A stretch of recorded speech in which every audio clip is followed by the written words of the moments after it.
Bonjour à tous et bienvenue sur ma chaîne. Si ce n'est pas encore fait, je t'invite à t'abonner et à activer la cloche pour ne pas manquer les prochaines vidéos.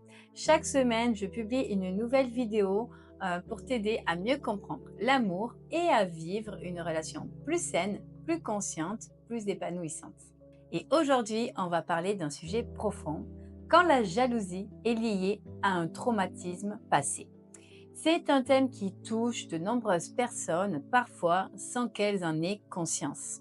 Peut-être que vous avez déjà ressenti une jalousie envahissante qui vous surprend vous-même, qui vous met mal à l'aise ou qui crée des tensions dans votre couple. Peut-être que vous êtes ceux qui disent « Je n'ai pourtant pas de raison d'être jaloux ou jalouse, mais je n'arrive pas à me contrôler ».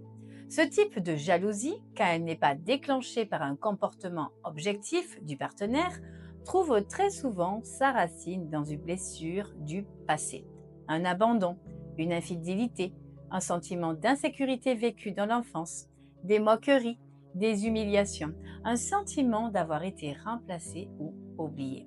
Et ce qui se passe, c'est que même si vous êtes aujourd'hui dans une relation stable, votre système émotionnel continue de réagir comme s'il était en alerte, comme s'il revivait l'ancien danger. Vous pouvez être en train de vivre quelque chose de beau avec votre partenaire et pourtant, une partie de vous a peur. Peur d'être trahi, peur d'être trompé, peur d'être abandonné. Et cette peur, au lieu de s'exprimer calmement, elle se manifeste sous forme de jalousie. Ce n'est pas votre faute. Ce n'est pas un caprice, ce n'est pas un manque d'amour, c'est une mémoire émotionnelle, un réflexe de survie. Et la bonne nouvelle, c'est qu'on peut en sortir. On peut transformer cette jalousie, non pas en confiance aveugle, mais en conscience profonde. Dans cette vidéo, je vais vous expliquer pourquoi la jalousie traumatique ne disparaît pas par la volonté seule. Comment faire la paix avec votre histoire. Et à la fin de la vidéo, je vous donnerai également un message clé à garder en tête chaque fois que la jalousie refait surface. Et maintenant, je vous pose une question. Avez-vous déjà ressenti une jalousie qui vous a échappé, que vous n'arrivez pas à expliquer? Si oui, qu'est-ce que cela a réveillé en vous? Dites-le moi en commentaire, je serai heureuse de vous lire et de vous répondre. Et maintenant, on va rentrer dans le vif du sujet. Lors du premier rendez-vous, j'explique au couple que j'ai besoin de connaître leur histoire de vie. Comment ils l'ont vécu, ressenti. Je leur demande aussi quelle image ils ont de leurs parents. Parfois, il y a eu un divorce, parfois l'un des parents est décédé, parfois il y a eu un abandon ou une présence physique, mais un grand manque de reconnaissance affective. Bien évidemment, chaque époque est différente et nous le voyons bien aujourd'hui. Les mentalités ont évolué, on s'ouvre plus facilement, on dialogue plus qu'autrefois. Pourtant, certains vieux schémas continuent de se répéter, provoquant des éveils douloureux, des peurs, de l'incertitude dans la relation amoureuse. Il existe aussi une forme de jalousie que l'on acquiert par mimétisme. Grandir avec un parent très jaloux, entendre les phrases comme « les hommes sont tous les mêmes, ils finissent toujours par nous trahir » ou « on ne peut jamais vraiment faire confiance » forge des croyances profondes. Même lorsque l'on vit une relation saine, on porte en soi ces réflexes parce qu'on le croit. Au fond, c'est la réalité.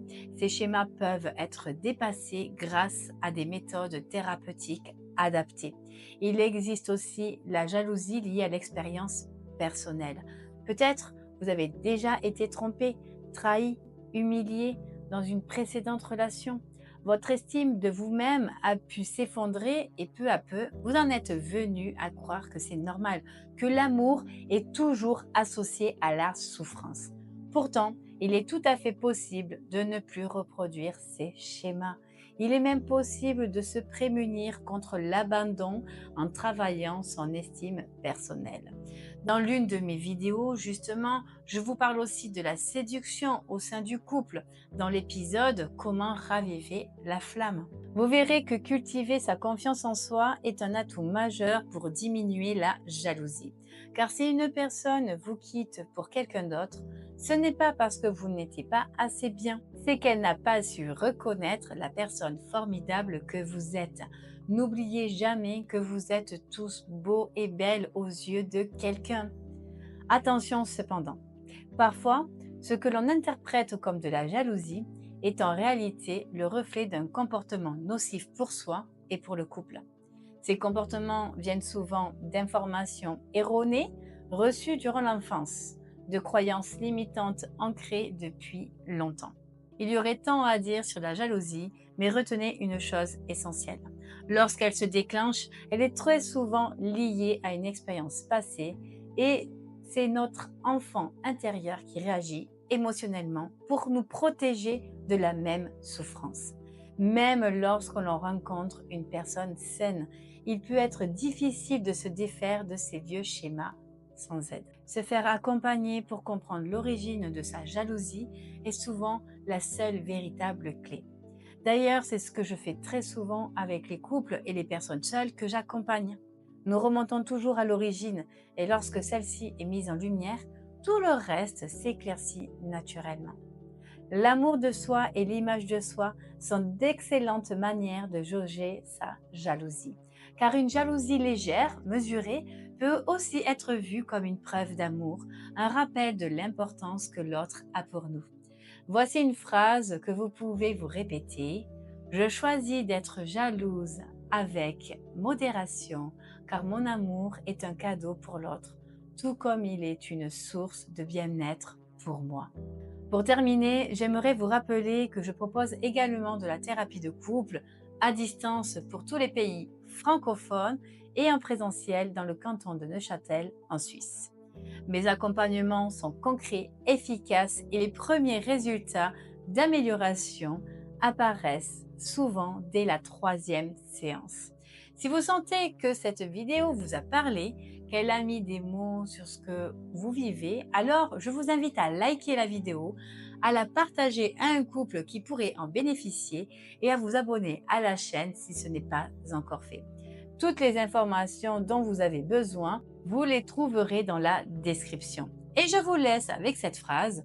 Lorsqu'on se débarrasse du poids du passé, on ouvre les bras aux nouvelles opportunités. Je vous dis à la semaine prochaine pour une nouvelle vidéo.